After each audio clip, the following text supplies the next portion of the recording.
I got my man coming from, I don't know where he comes from. I gotta start asking people where they come from. Because I forget. I just don't know either. But give it up for my man, Michael Larios.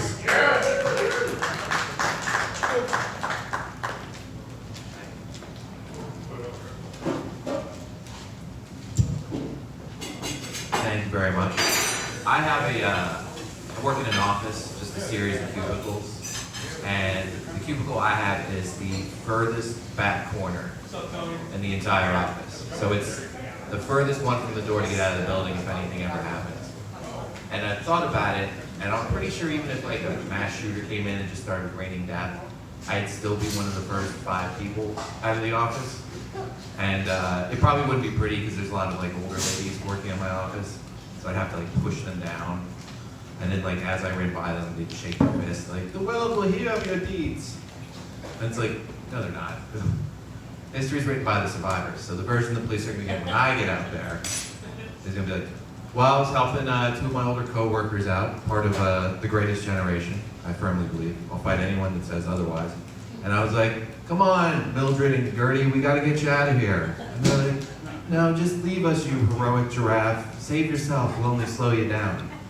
And then they threw themselves on the floor and started like violently kissing my feet in gratitude. So that obviously explains all the blood and teeth on my boots. Is this witch hunt over, officer? I believe the mayor's coming by to give me my key to the city. My last girlfriend was so hot that when we broke up, none of my friends believed it was like a mutual thing. I just kept telling them all like, we just wanted different things. Like, really? Like, she wanted to go to a restaurant and not be subjected to you making it rain coupons, and you wanted to stop getting high-fived by random dudes on the street when you went somewhere with her.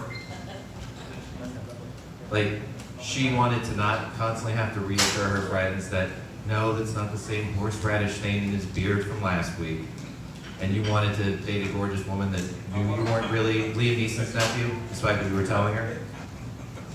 She wanted to stop getting 30 texts a day from friends saying, you can do hotter. I was at a strip club recently with a couple of friends, and it was one of those strip clubs where it was magical how well they did, how sad it was inside from the outside. Because the outside is like neon lights everywhere, and the parking lot's full.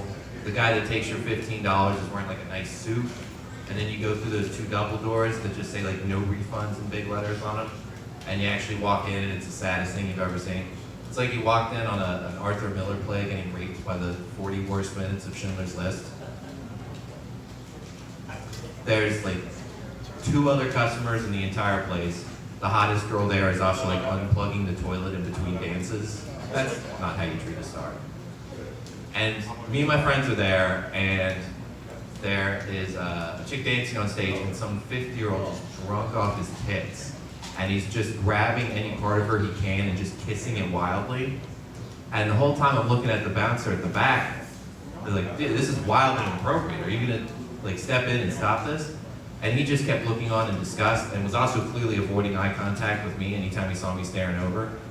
And this was on for 2 or 3 minutes. And finally her song ends and this girl breaks free and just sprints into the back. And I'm talking to my friends, I'm like, I can't believe it, that bouncer didn't do anything. What a piece of shit. And my friends both look at me and like, it's not the bouncer, that's just another customer. So from like this guy's perspective, while this girl's getting molested on stage for 3 minutes, I'm just looking at him like he's Superman, like, is someone gonna stop this? Come on, Luke Cage, you leave Harlem, you're on vacation?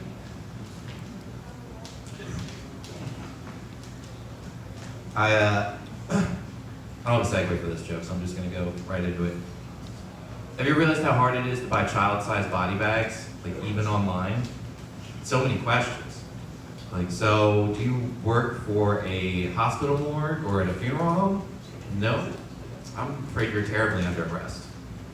Because you can't make up a reason like, well, I'm just a small town cemetery dwarf owner, and if you could see fit to sell me a few of those bags, I would be highly obliged. You can't tell them the truth. Can't say that there's some 7-year-old that ruined the end of Coco for you. You must be dealt with. Too many loose lips in this neighborhood anyway. The best answer you can give for anything is, well, better to have it than better to have it, and what's the line? Better to have it, not need it, than need it, not have it. Which you can get anything out of anybody if you tell them that, because it's so practical. They'll be like, huh, that makes sense. All right, well, here you go, stranger. It's a list of all my worst fears. And it's just 3 things. It's like snakes, dying in a blimp attack, and being too old and fat and realizing I'm gay and missing out on a bunch of hot dude ass.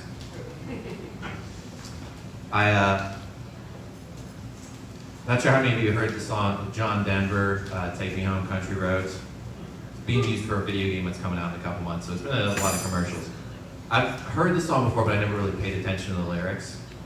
And literally the first 2 words in the song are, almost heaven, space, West Virginia. It's like, you really built that up for West Virginia.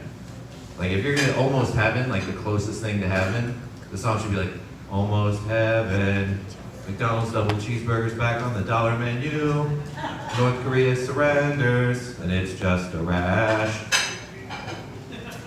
I wonder if you get to hell as like a straight guy, if like one of the punishments is like a giant roulette wheel with a bunch of bands on it, and whatever band it lands on, you have to blow them. And it's hell, so there's a line, you gotta wait. So you're looking over, you're like, oh, Mighty Mighty Boss Stones, that's like 10 people on that band. And then it's like, you get there, like Simon and Garfunkel, that's not too bad, that's just 2 guys. I don't know why Simon and Garfunkel's hell is getting blown by me, or why they have to check into hell early for it. And do I get to blow them in order of fame? Like, because if I land on, like the 3 guys that died in the American Pie plane crash, I love Buddy Holly, I like Richie Valens. Do I really want to end on the Big Bopper after an all-day beach fest? And if you're thinking, you're like, wait a minute, those 3 guys weren't even in a band together, why are they on this wheel? It's like you're just making up a dream list of celebrities you want to blow when you get to hell. And it's not even hell. Like my grandma walks by, it's like sun shining, blue skies, and dolphins riding unicorns, and I'm just sitting in the middle just blowing the Trans-Siberian Orchestra, like, get out of here, Grandma, hell's for monsters like me. My name's Mike Larios, thank you very much.